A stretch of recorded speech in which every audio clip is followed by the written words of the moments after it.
guess or it's prophecy. Fear the mind that's set free. In the shadows, destiny. Shifting sands are fate to find. In the desert heat we leave behind. Promise of the queens that Hatterack, rising from the dust and back.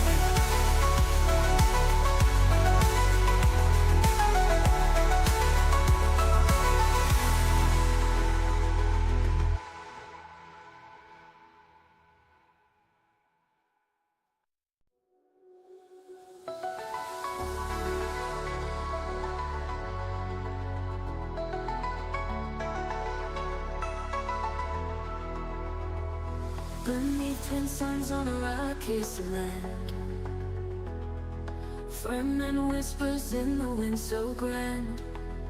Melange flows through every hand. Shy Hulud rules the desert sand. Paul's visions, good times hold. He who sees where futures unfold. Blue within blue eyes so bold. Destinies in spice foretold. Shifting sands are fate to find. In the desert heat we leave behind. Promise of the queens that Hatterack, rising from the dust and back.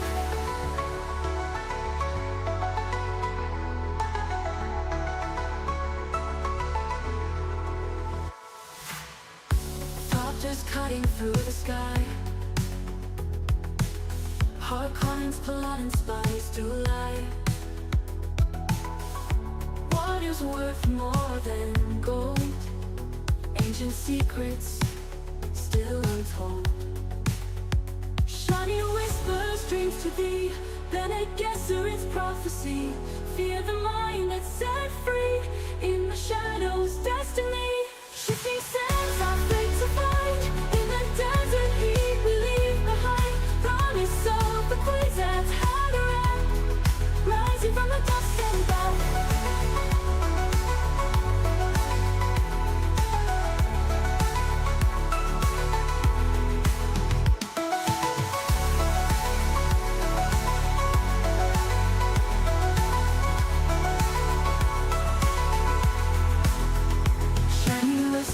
Dreams to thee, Bene Gesserit, it's prophecy. Fear the mind that's set free. In the shadows, destiny. Shifting sands are fate to find. In the desert heat we leave behind. Promise of the queens that Hatterack, rising from the dust and back.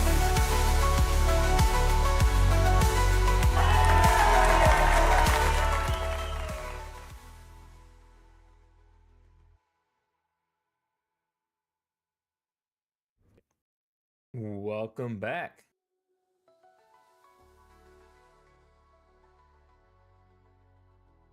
Get a few people in here.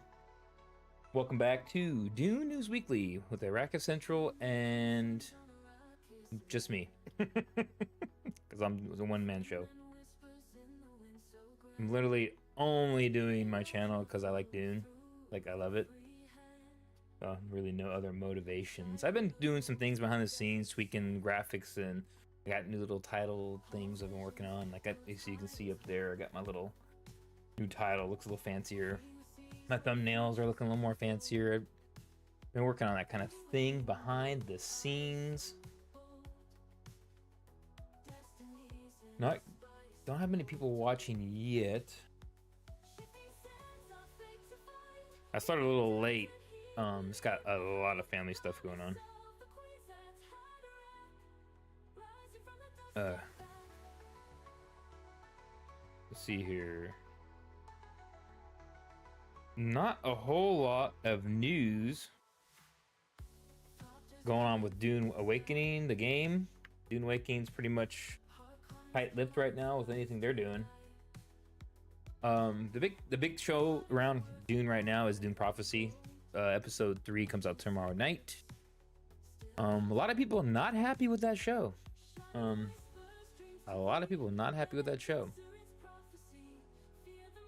Yeah, I thought episode 1 was a little underwhelming. a little like very average, and then episode 2 was way better. We talked about that last week. I think people thought it was going to be a big spectacle, Denis Villeneuve spectacle, and which is very weird to me. I'm gonna get into it. We're gonna get into this. Dune folks are very what's the word? Very let's see here. So how do you even say it? Each Dune fan has a specific idea of what they want Dune to be, and if it strays off of any of that idea, and everybody's idea is different, by the way. They have the only one that's right, right? Only view of it, so it's very interesting. Like you have the Frank Herbert people that think only the main Dune books are good, which I don't only like the first Dune book out of his. It's gonna be that's probably a bad take.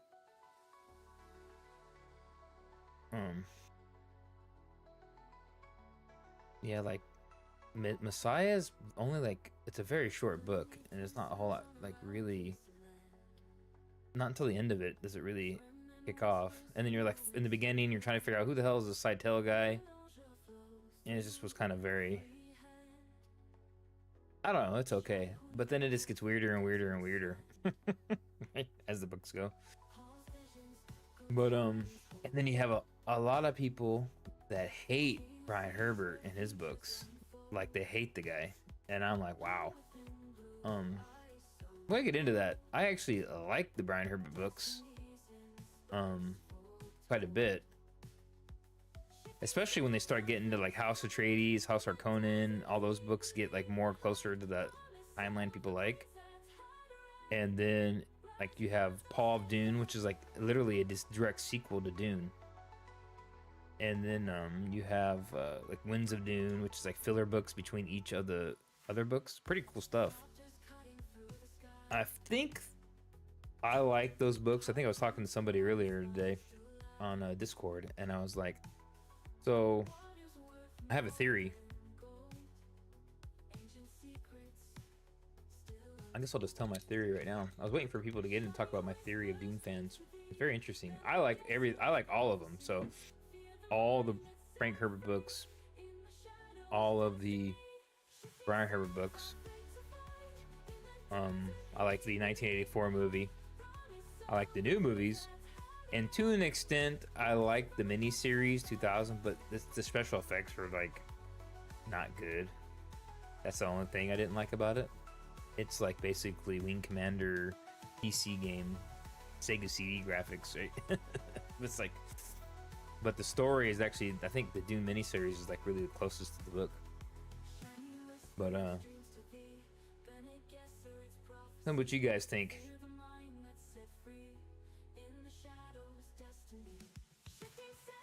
But my theory, I'm gonna go over it in a second here. Is my music too loud? I'm gonna turn it down a little bit.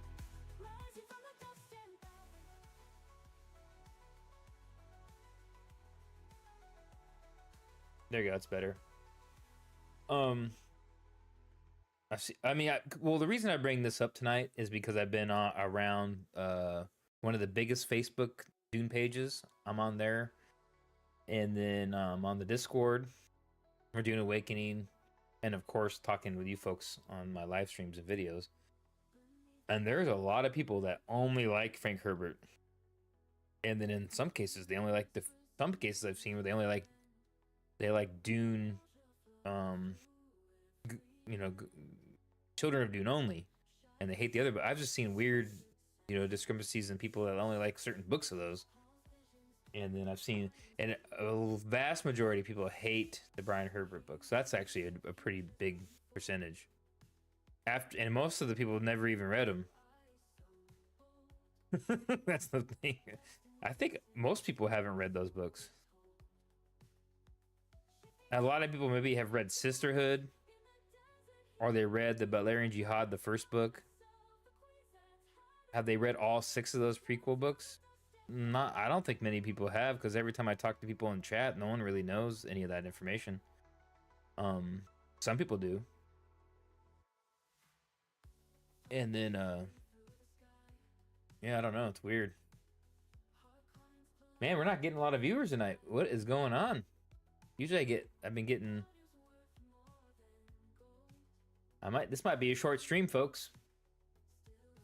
If I don't bump up, last week I had a lot of viewers. Probably, I guess it was because of, well, I had a lot of viewers from the post show. My post show gets, tomorrow night we'll get more viewers probably than the stream after my post show stream after episode 3.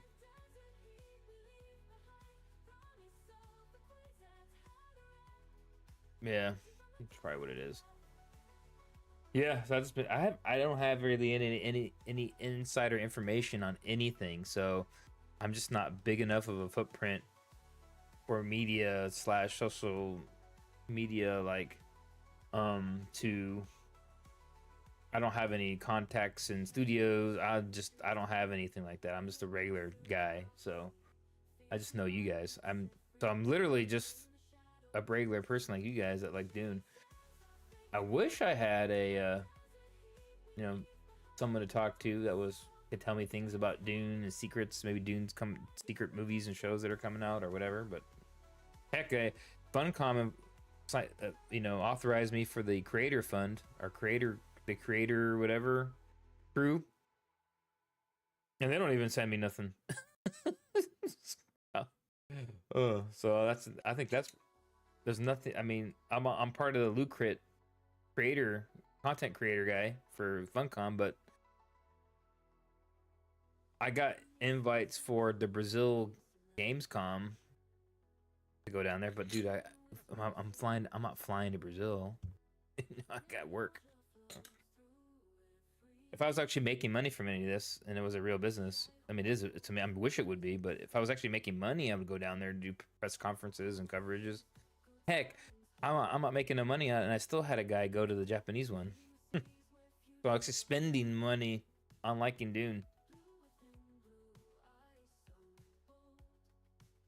Yeah, I spend way more money on this stuff than I do. I don't get anything out of this. Just because I love it.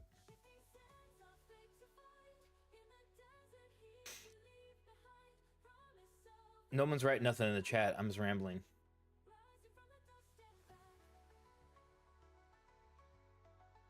Well, I guess I'm just gonna cut through this and make this a normal video, and then since no one's in here, no one's watching, talking to myself essentially, I'm gonna go ahead and just jump through this. The news story. So the first news story of the day from Katrina Yang off CBR. She's talking about, I love Denis Villeneuve's Dune, but Dune Prophecy could ruin the franchise with one mistake. Okay, well, we're going to read about what that mistake is. The reason Villeneuve's Dune's so good is because his cinematography, the sound, and then the editing and all that, and like the story. Right?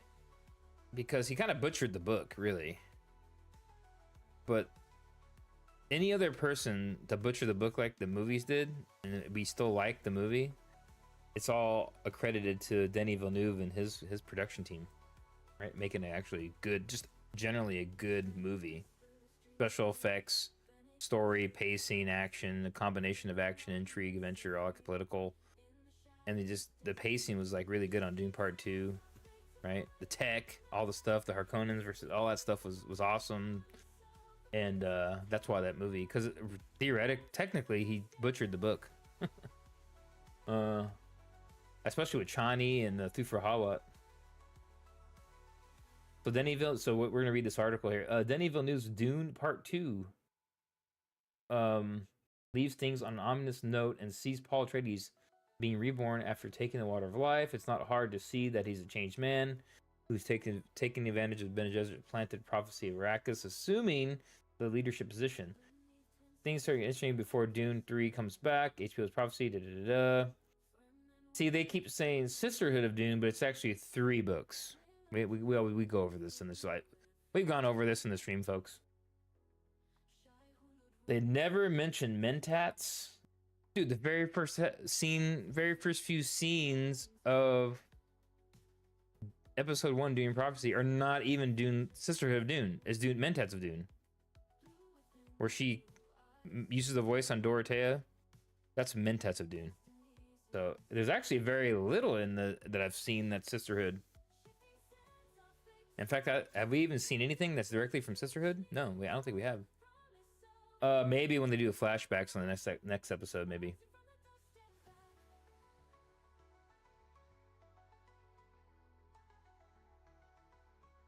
Going on, it feels nice to be back in the familiar world. There's a lot of hype around the prequel series. I have to admit, Dune Prophecy does a very good job at matching the tone and vibe. I'm impressed with the series. So what I had I had a big what's going on the moment when Desmond Hart melted through Richese with his this is definitely spoilers. But what's Desmond Hart is an important. Okay, why is this guy gonna be important? Damn it. There's very little to know about Desmond Hart. Yeah, we don't, because he's a new character. He's not in the books. Now there was an Admiral Hart, but come to find out his name was spelled differently. And I thought maybe this Admiral Hart from Dune, Navigators of Dune, I thought he was gonna be his dad, but there's no link in the book about that at all. And I think he has a H-A-R-T-E was Admiral Hart's name, and then his is Hart with the H-A-R-T. So I guess there's no link. I've been researching that to see if there was a link somewhere, and there was an Umberto Hart, a loyalist fleet admiral to Javico's dad, Roderick. So his dad actually gets assassinated essentially, but it's kind of very glossed over real quickly. I'm pretty sure it was the Harkonnens secretly assassinate Javico's dad, but never says that directly that I've seen anywhere. But the way they were assassinating and doing plots and schemings, and that there's actually a short story that it's like basically the exact, almost a prequel to the show, and it's like Imperial Court or something like that. It's a short story in one of the Brian Herbert's short story books, where it's 21 years basically before this show, and it's Wilhelm Atreides is in the court, and he hates the other guy that's the Harkonnen. Then that guy's cousin, the Harkonnen's cousin, he's like developing all these poisons and toxins and stuff, and he hatches a little scheme to like basically murder the other house representatives and try to blame it all on the Atreides, on Wilhelm. And then what happens is he convinces I can't remember his name off the top of my head, the main Harkonnen guy that's like the whatever house representative, the Harkonnen cousin.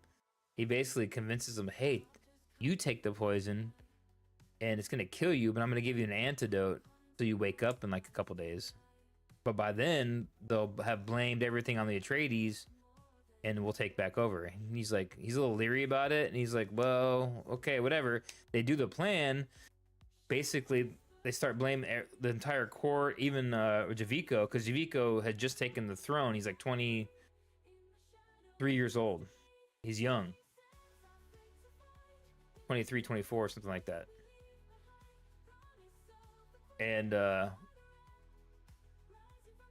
And then basically they all blame Atreides. That cousin, so the main Harkonnen guy's dead.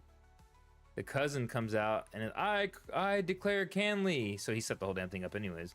Shoots Wilhelm, and then there's Atreides people from Kepler there visiting. They drag him off. He ends up dying.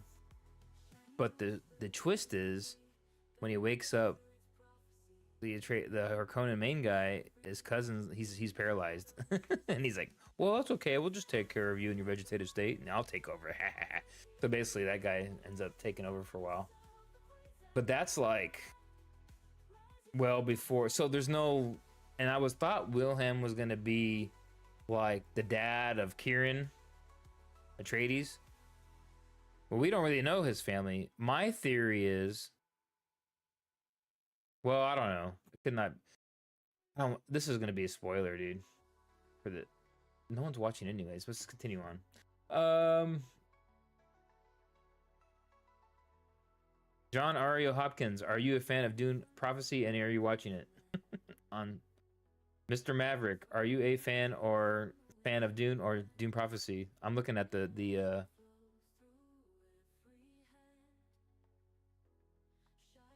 I'm looking at my TikTok stream because I have more viewers on TikTok tonight apparently than I do on YouTube and Twitch.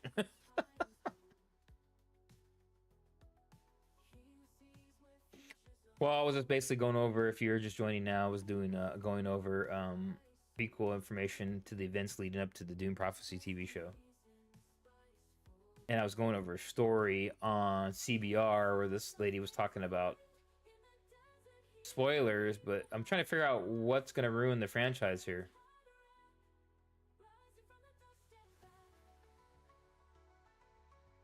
Because everyone thinks he's a Thalaxu using nanotechnology, Desmond Hart. I don't really think so. I just don't think Warner Brothers and the studios are going to put something in there that people don't know about.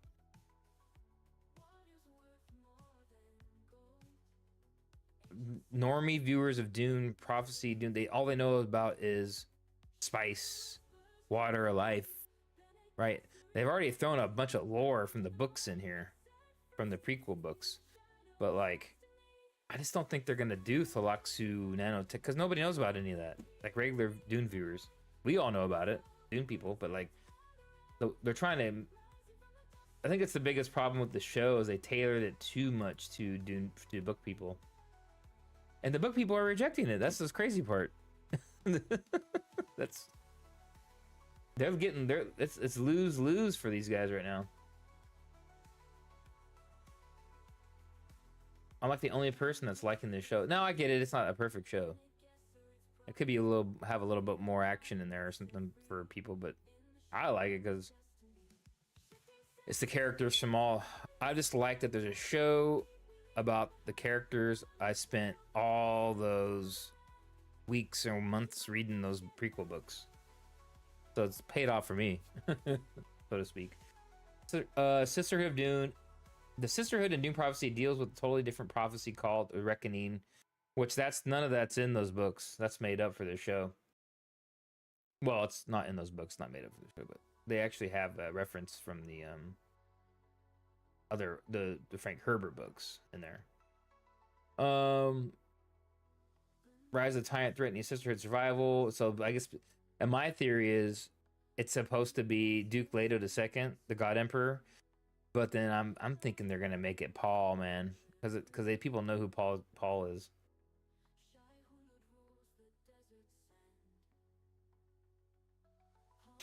All right, so moving on. A weapon born of war on a path too short. Okay, that's a cool little riddle in that episode. The first is turning the Emperor against the Sisterhood, and the latter simply doesn't obey the Bene Gesserit. Well, they're not the Bene Gesserit yet. Either way, the creation of Desmond Hart serves a greater purpose than just being a threat to the Sisterhood. Eventually overcome. As a core figure in the prequel, Desmond Hart creates an echo that is reflected in Paul Atreides' time. The past becomes a present and affects the future as a serious threat of the Sisterhood. Desmond Hart. Yeah, see, I think right there they're gonna make it Paul Atreides. Is Desmond Hart responsible for the Lisan al-Gaib prophecy? See, that's my theory. Is that they're gonna discover the water of life in this show.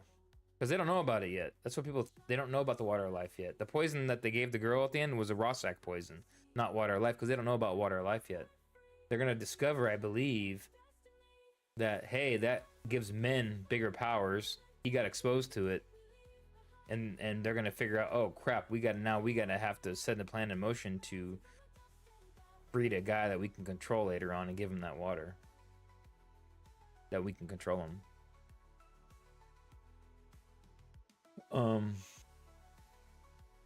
So maybe he basically imprints on time and space that there's going to be a person to take over later, and so they're going to manipulate it. That's my theory.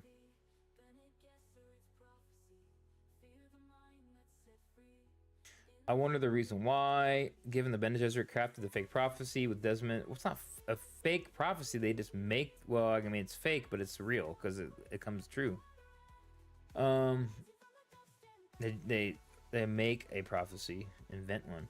With Desmond Hart being powerful enemy, because we all saw at the end of that he has powers. Desmond Hart is a soldier who comes to Arrakis on the Emperor's orders. Lee Al Gaib also points to the figure being an outsider. Desmond Hart is swallowed by the sandworm.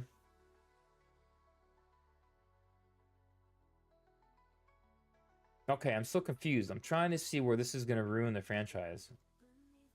One key thing about the Lisan al-Gaib that shouldn't be missed is the fact that the false prophecies created to serve the Kwisatz Haderach, which is the ultimate goal of their breeding program. Yeah, so that's what the core idea of the breeding system exists in Dune Prophecy. The system isn't designed to create a Kwisatz. No, that's what they're going to discover in the show.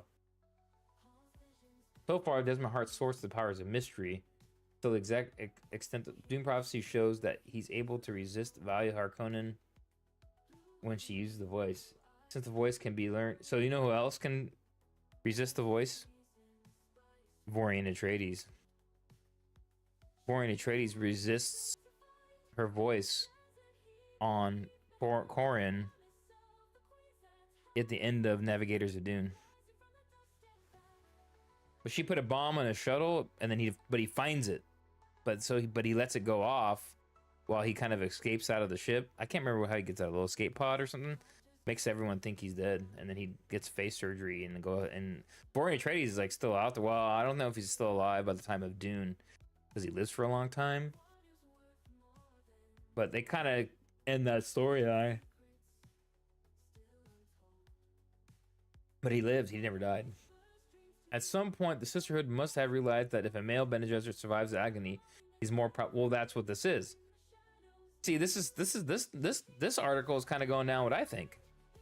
He got exposed to water of life in the worm.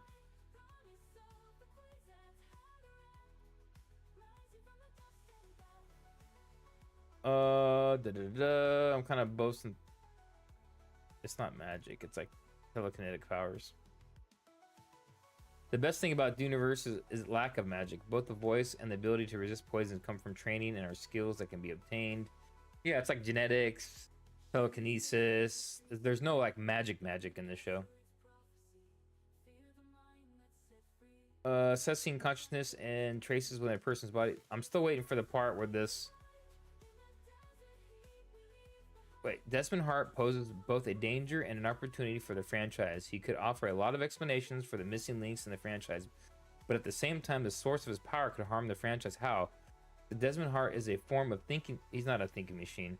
As many fans suspected, Dune Prophecy would be too short-sighted to make a meaningful addition. So this is a good article. This article is basically saying all those people that think he has like nanotech and form of thinking machine technologies in nanotech. I don't think that's it. On the other hand, involving magic and superpowers would basically ruin the very thing that makes Dune unique. It's not magic. It's telekinesis powers that people get. It's already in the books. There was sisters. There are basically battle sisters that when the Siamex dropships would land on Seleucus Secundus or whatnot, the only way to kill the Siamex was with these psychic blasts. But it kills them in the process. That's why there's none of them left. They would blast their energy. They can blow the brain up in the canister the Siamex had. And then there was a man, Iblis Ginjo. Was that his name? Iblis Ginjo was a freed slave kind of guy, but he had some sort of power, like Bene Gesserit type of power. He could basically he had a voice that would basically manipulate people. It wasn't like a direct voice like the Sisterhood have, but he had like when he talks to you, he basically could make you do things and believe things.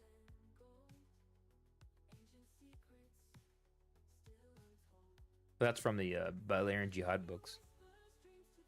They figure out Xavier and Vorian Atreides found out he's actually evil.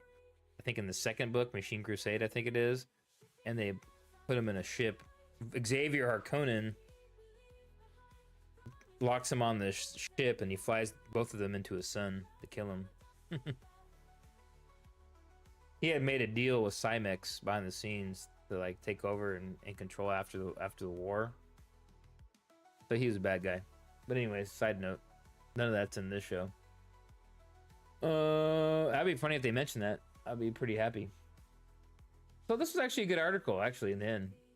This actually addresses the a lot of fans thinking it's a Thalaxu thinking machine nanotech Gola guy that's basically, which is, see, I'm telling you right now, folks, it's not that. Warner Brothers ain't gonna let them do that. They're gonna want it to be linked to Water of Life, the stuff from the movies. Paul Atreides is the guy they're looking at. I'm telling you right now, I just don't think the studio would let him do it. It might be cooler to do that other stuff, but I don't think the studio is gonna let him.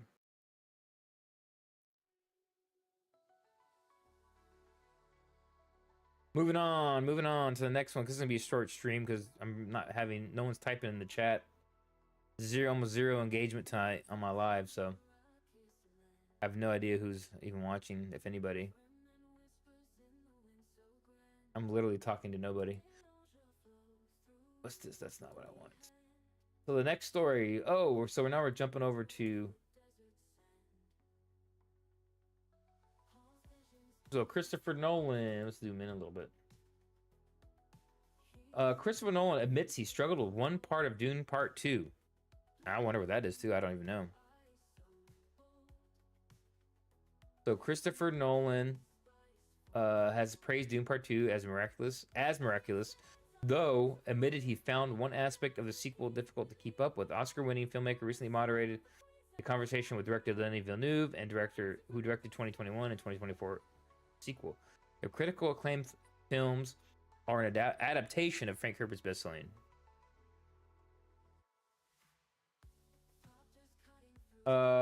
Speaking with Villeneuve, as reported by Variety, Nolan called Dune Part 2 a miraculous job of adaptation, of taking a second half and making an incredible conclusion to the story. The Oppenheimer director, however, confessed he did have trouble keeping up with one aspect of the sequel. I have a lot of questions about how you did that, starting with Usul, Muad'Dib, Paul, Lisa Al-Ghalib. How many stinking names can you give one character and expect us to keep up with it? Oh, but they did a good job of it, though. That's I'm saying. That's why people, I think, are kind of upset with the show.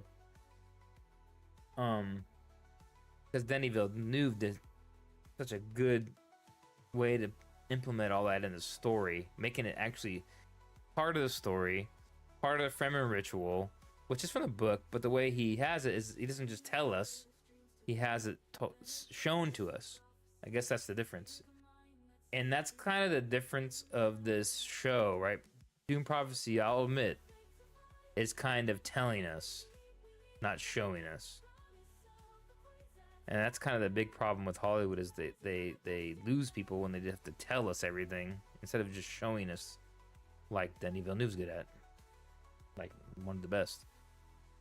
So I mean, it's obvious that the people working on this show don't have the same talent as Denis Villeneuve and all them.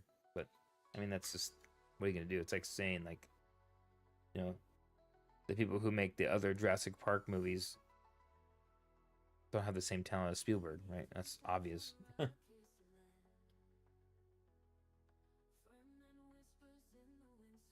mean, like those people making that last Indiana Jones movie was horrible, right?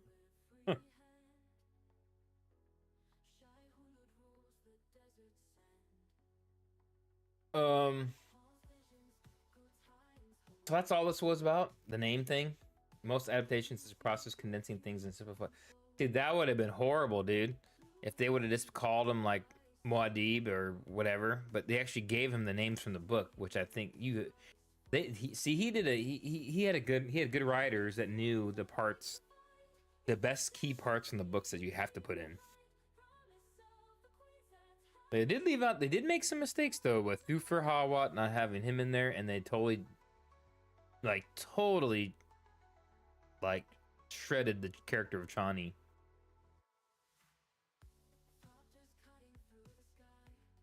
Yeah, they ruined all that. That's, I mean, if the movie wasn't so good, making Chani like that could have totally tanked the movie, but the movie was so well, it's kind of overlooked. Like Dune Part 1, they did the whole swap out for Dr. Kynes. Dr. Kynes is supposed to be a man, and it's supposed to be the father of Chani, right? From Dune Part 1.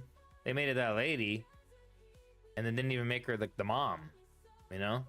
They could have did that, but they didn't even do that. So it was like basically dumb. So Kynes is supposed to be Chani's parent, father, but they totally ruined that. Yeah, so I guess that was it. He just was confused about all the names, I guess. Well, that's one thing. He's Christopher Nolan's complaining about being confused when he made the movie, which I like the movie, but Tenet, right? That confuses people. That movie's more confusing than Dune Prophecy, and I not for me. I understand everything in that movie, and I love that movie, but most people are like basically, hey, Tenet, I don't get it. Most people are like this with Dune Prophecy too. I don't know what's going on.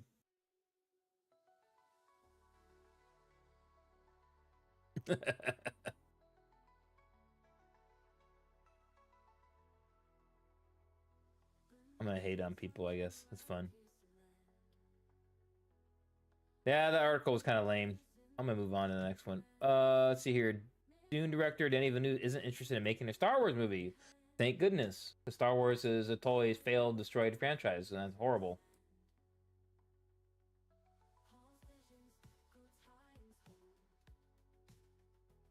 So I'm glad you wouldn't want to make, dude. Working for Disney is like a career killer at this point. Unless you're making a anime remake or something, they're not gonna make any money off anything they're doing. If there's one thing that director Denis Villeneuve has proven, that he's capable of pulling off a large-scale sci-fi films better than most any other working filmmaker. He first demonstrated that when he dipped his toes in the sci-fi genre in The Arrival, which I like that movie. I didn't like it at first, but now I like it more. And did so again a year later when he helmed Blade Runner 2049. His back-to-back efforts directing Dune Part 1 and Part 2 had subsequently cemented his status as one of the best sci-fi artists in Hollywood right now. See, the problem with he made Dune Part 1 and 2, but he didn't make them so science fiction-y. Like, The Arrival is a science fiction movie, like a true science fiction film. And it's awesome, but it's not much action or nothing in there. It's just science fiction-y. And I think they realized it didn't make much money, right? So I think he realized that we're gonna have to add action into this, which is just shows again on display the amount of attention span people have.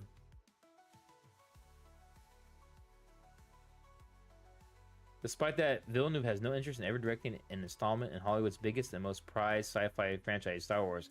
No, it ain't. It ain't the most biggest prize franchise.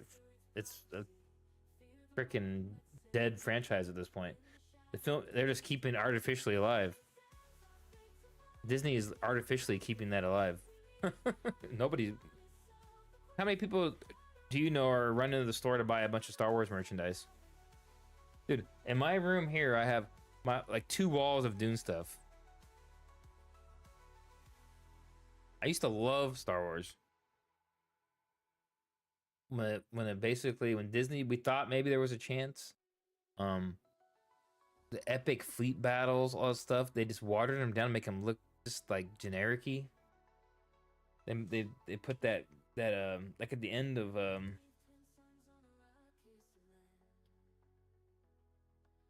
what's the last one? Rise of Skywalker? Dude, the fleet battle. We'll just throw every ship in the universe in there at the end, and people are gonna like it.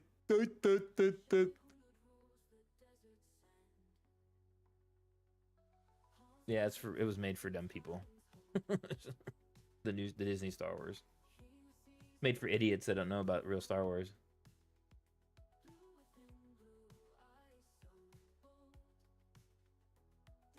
That's my little rant on Star Wars. Hey, I got more people watching when I started talking bad about Star Wars. I got more people watching now. I went on a whole rant about hating Star Wars, and now I'm getting more viewers.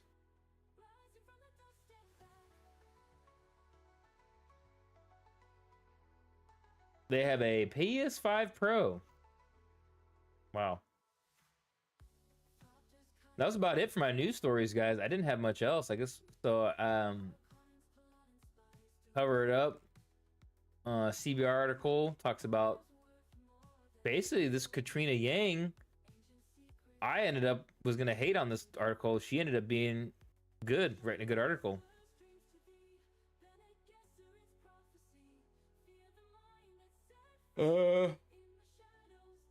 Christopher Nolan. Christopher Nolan said he couldn't track all the names for Paul, which is funny because he makes the most confusing movies.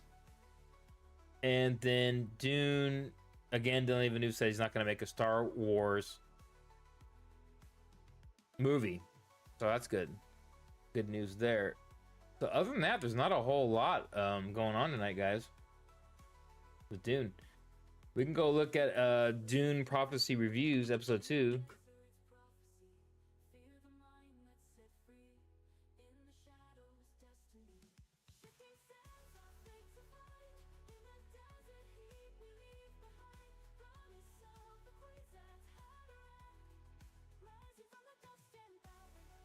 Let me type this in real quick. There we go. Review Dune. Okay, let's go look at Dune News Net. I follow these guys. I actually read it. I actually watch these guys as podcasts. I know these guys. I don't know them personally, but I like them.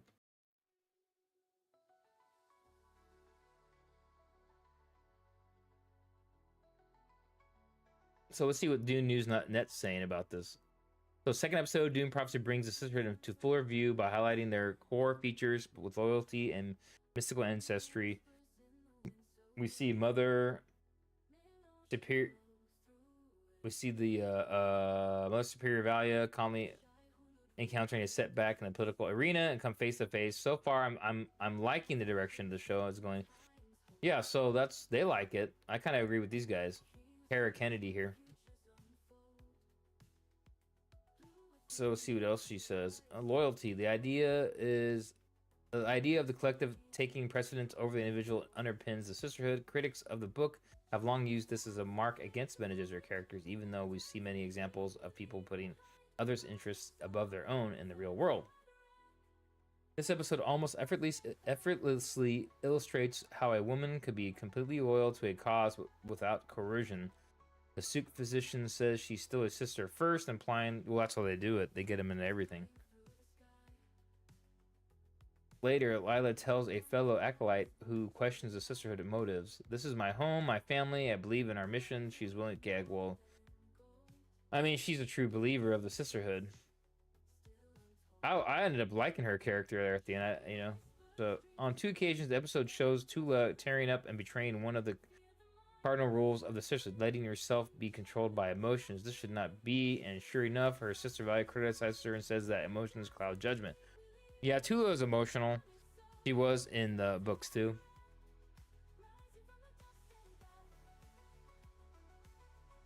I don't want to ruin it, but there's gonna be oh man, I got 5 people in here now.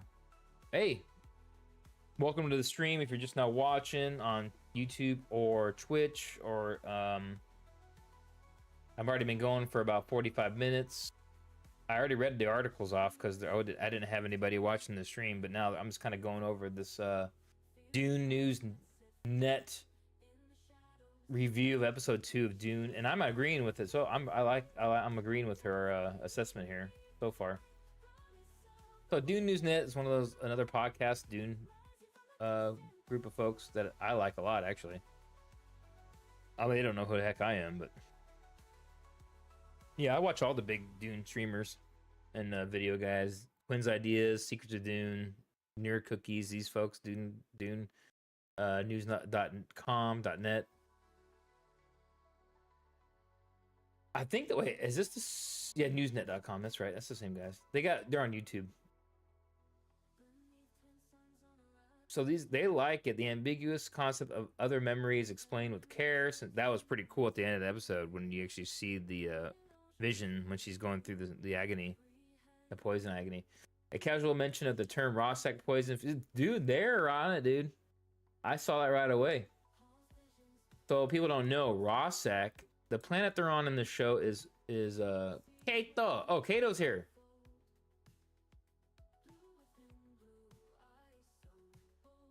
Nice.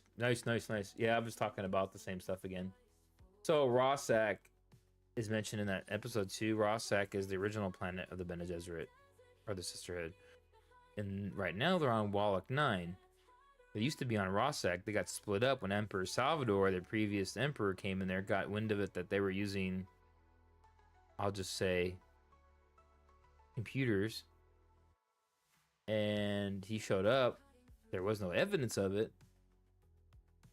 He killed like 10 Bene Gesserit sisters there and split up the faction. Dorothea had a part in it, diming him out.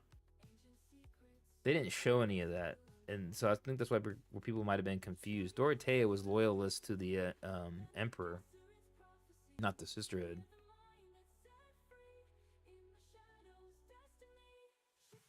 She was a hardcore anti-technology person. You know, we kind of showed a little bit of that in the show, but she uses the voice liner just like in the book in episode 1. That was pretty cool. Man, Kato, you get here a little late, man. I'm about to actually only do a short stream tonight.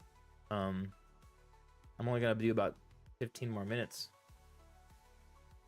I did 2 hours last week. Tomorrow night I'm doing my post-show review, so stay tuned for that. That's the big show. At the post-show episode 3 tomorrow night at 9 Central. I think the last week's went for like 2 hours. But I had like freaking 10, 14 viewers last week. What do you think's gonna happen? Oh, so I read an article earlier that kind of goes along with my idea of that Desmond Hart got a taste of the water of life and kind of awakened him, and that's why he's able to have those powers, or the telekinesis, abilities. A lot of people think it's the Gola Tulaxu nanotech technology thing, but I it seemed like they were hinting towards that. Maybe even he's a Gola, but I just don't know if they're gonna do that. I just don't know if Warner Brothers is gonna do that, allow them to do that. So this article basically goes through the episode 2 pretty well, actually. This is a full spoiler. This is an extensive review and summary of it. So they gave it a 3.5. They didn't like it as much, the first episode. So they gave it another 3.5 out of 5. I'd give that a 4, that episode 2. I am worried that will be the best episode of the show, but this episode strikes a balance between crafting an image of the Sisterhood's methods and further developing the looming threat of the soldiers' poses to the plans and even the Imperium itself. The tense encounter between Desmond Hart and Valia must be a mere taste of things to come. That was pretty cool. Like I was saying earlier, there has been another person to fight back against Valia's voice, which was Vorian Atreides. So my question is, if Wilhelm Atreides was murdered or killed in the throne room 21 years or so before the events of the show, and the Harkonnens the Atreides were still they were pushed to the side there for a minute. I don't know what happened after that.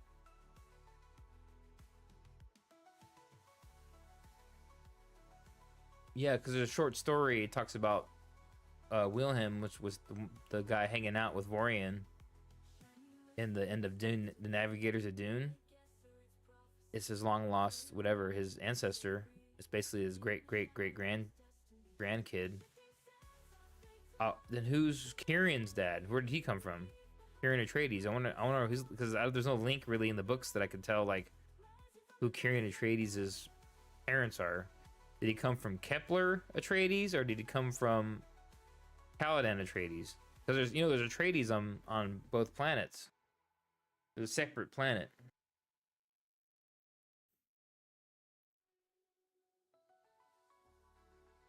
Because Varian Atreides is going around like a hound dog, just basically.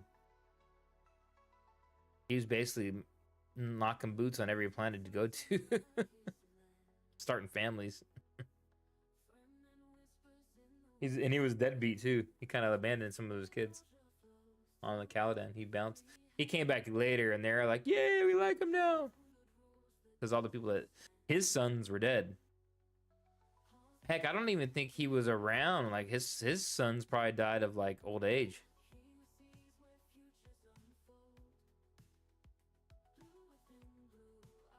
He was kind of a bad dad for any Atreides.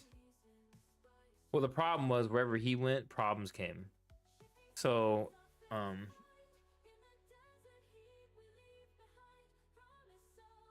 yeah. So wherever Varian Atreides went, then trouble would follow. Like within the Dune,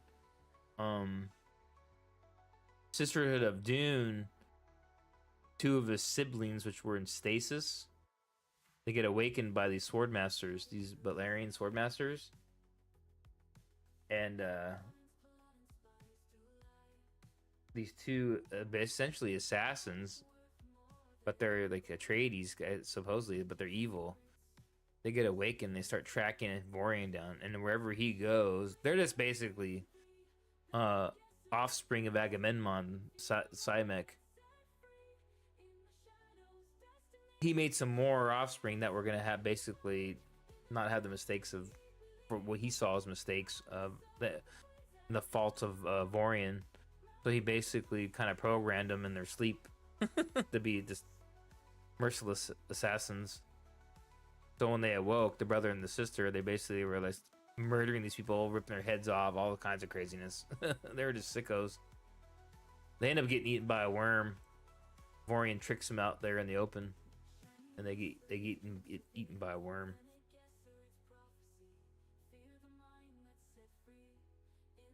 That's how he beats them, because they're basically you can't kill them. They're too fast and nimble, and nobody can kill them. They killed Griffin Harkonnen, so that's why they keep blaming him for.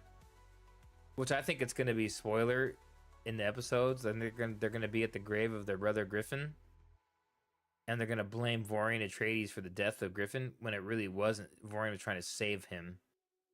They became friends actually, but he gets killed by those people. Well, there's 4 more episodes.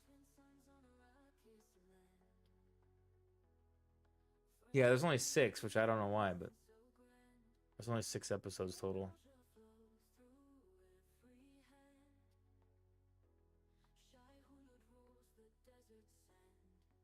Any other questions out there? But anybody have any questions about any of this so far? Anybody confused on the show? If you haven't watched it, if you have watched episode 1 and 2, are you like basically what the heck's going on, or what? I can try to fill it in.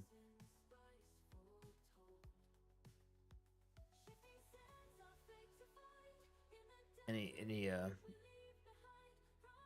I don't know what Desmond Hart really ultimately is gonna end up being.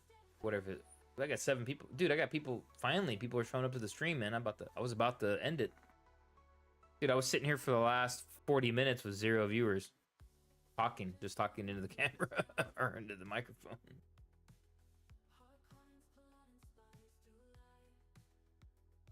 That's how you gotta do it, I guess. You just gotta keep talking. Hey, so welcome to the stream. Who's ever just getting here? I've already covered my articles for the evening. I was actually wrapping this up because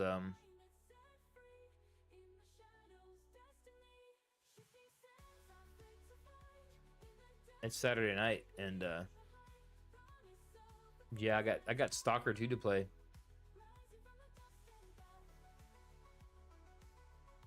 Dude, I cannot stop playing this game, Stalker 2.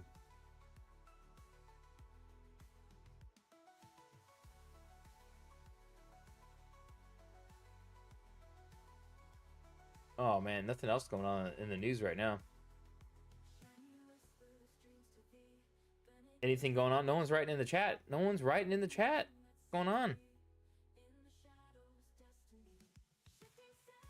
Oh, one other thing. Dune Awakening, if you join the Discord right now, the update, they're doing a giveaway, so to speak, for a chance to get kind of a raffle into a get into the closed beta.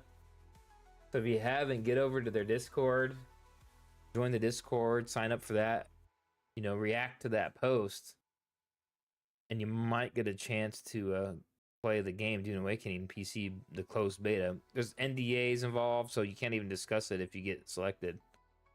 You can't talk about any of it if you make it into it. But I think they're gonna pick next week. I mean, I have bad luck, so I'm not even expecting to get in there.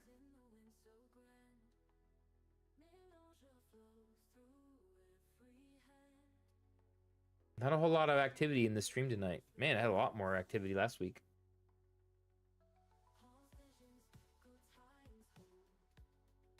Maybe my Sunday nights are a better time to do it.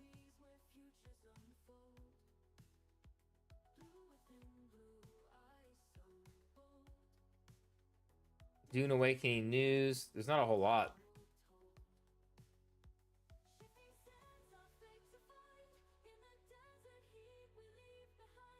Well, they hit 50,000 followers on their Discord, Dune Awakening Funcoms.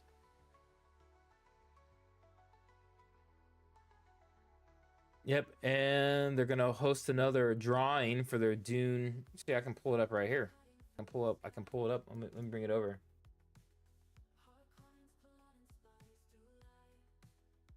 So updates for Dune Awakening on Twitter. Thank you for the support. We have reached 50,000 sleepers in our Discord. So they got 50, which I'm part of that Discord. 50,000 people are on there.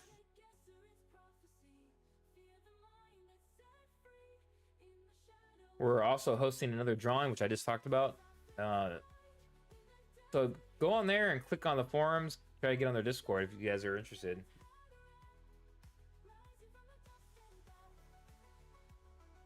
If you're a PC gamer, it's only on PC. It's not on PlayStation or Xbox or anything. Well, the game will be, but the beta is not.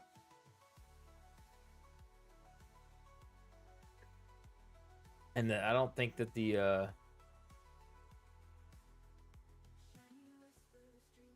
oh, maybe I should do a video on that. I see some people doing some videos. Man, I just don't get any traction on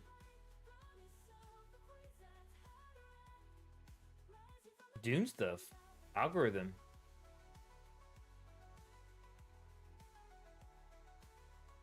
I guess I just haven't been around enough yet. Yeah, I like going through and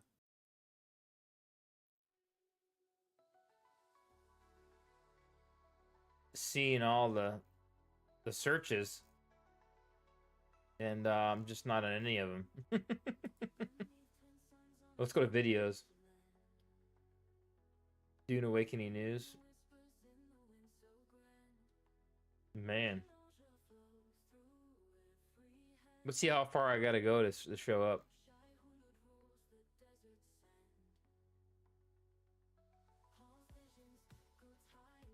A lot of Funcom.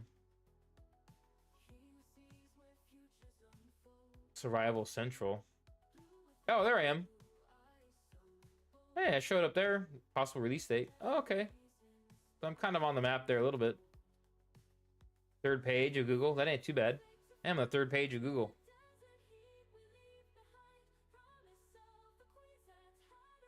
Cool. Usually I'm never on there at all.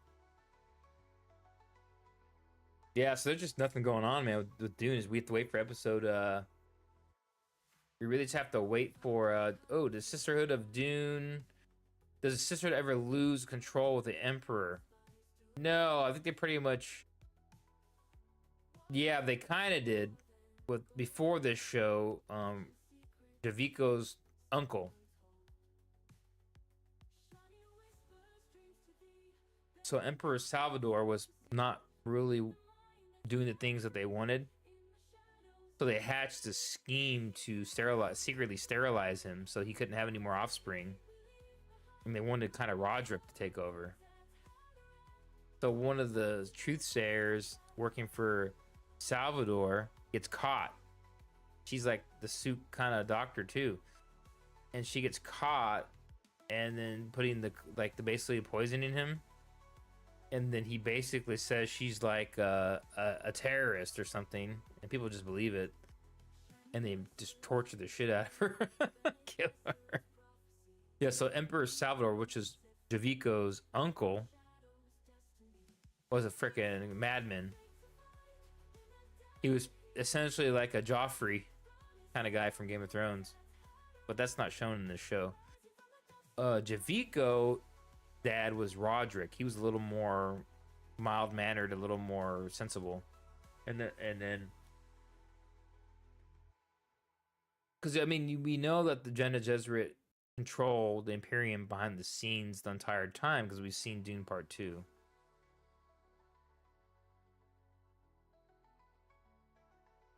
Yeah, so I don't think they ever really. So this is the closest to them really getting, I guess, messed up, really bad, is in the show, and I don't really know how it's gonna end. Well, we kind of know how it's we kind of know how it's gonna end. Sisterhood is gonna prevail. They're gonna find out something. They're gonna implement that into their their range of whatever influence, and all that.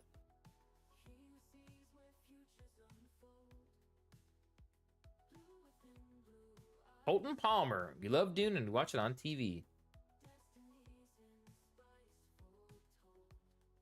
Yeah, me too.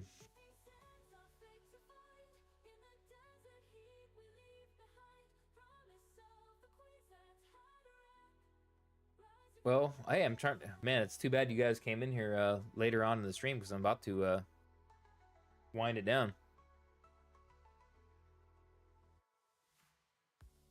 I've been going for a little over an hour. Tomorrow is the big show, because I'll be doing the post-show live stream tomorrow night after episode 3 of Dune Prophecy episode 3. So make sure you guys, if you haven't subbed already, like and subscribe, hit the bell notification, because then you'll know when I'm going live. You'll see it. See a notification on YouTube. And I usually post when I go live in the Discord. I'm not quite good enough where I'm posting it on my Facebook. I have a Twitter too. So if you guys have Twitter, how many of you guys use Twitter? I should start posting my lives on Twitter. I don't have any Twitter followers on my Twitter yet. I guess I should try to link that into my. I think I have my Twitter link in here, don't I?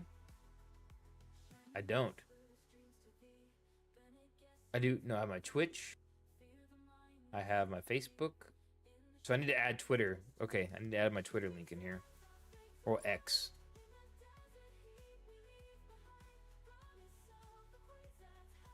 Yep, so I got work to do to clean up my channel a little bit. I've been working behind the scenes to get things cleaned up better. I need to do more live streams.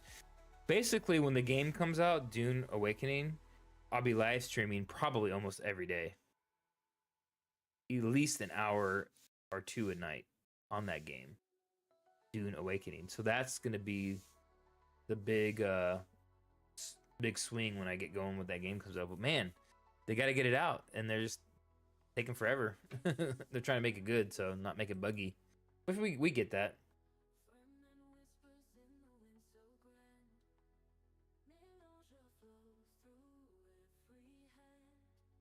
I sent a request to follow you on Facebook. Oh, nice. Did I accept it?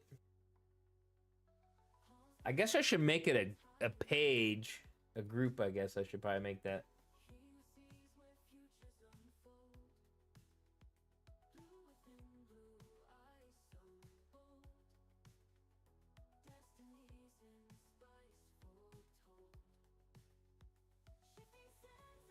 I'm trying to see right now where you sent the request.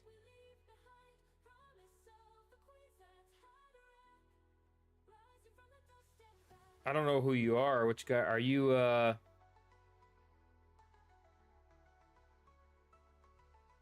what's your name on there? Is it the Cade or whatever?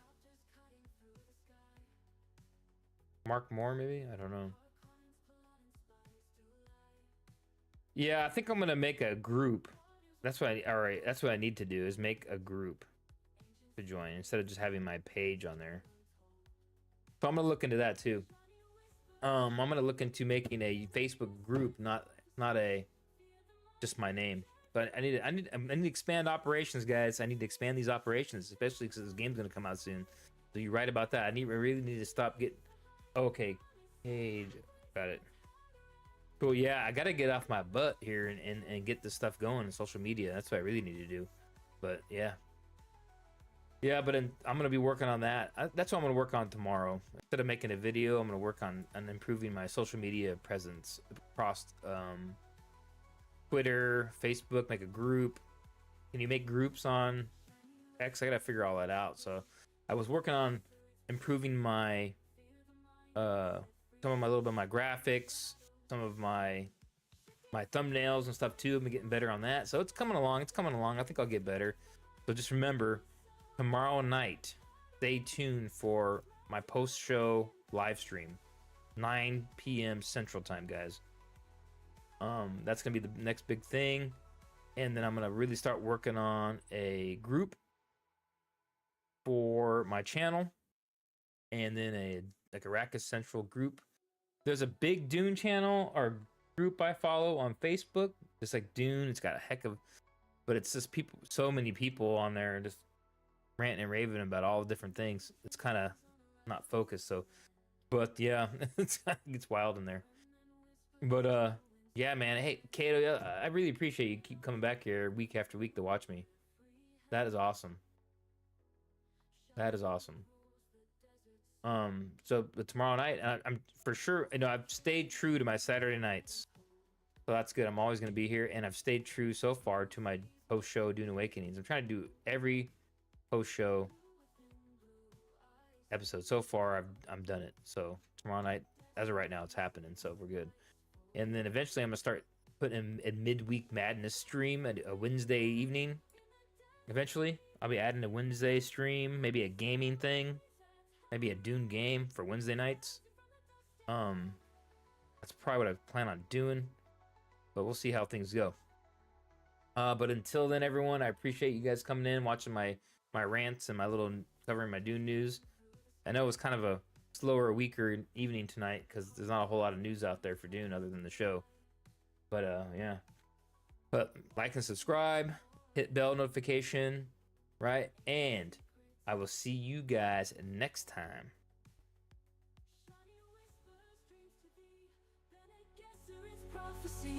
Fear the mind that's set free in the shadows, destiny. Shifting sands are fit to find in the desert heat we leave behind. Promise of the queens at Haggard, rising from the dust and bow.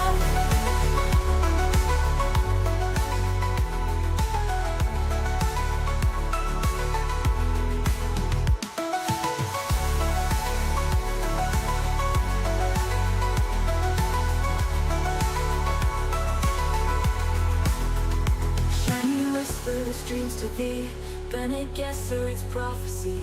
Fear the mind that's set free in the shadows, destiny. Shifting sands are fate to find.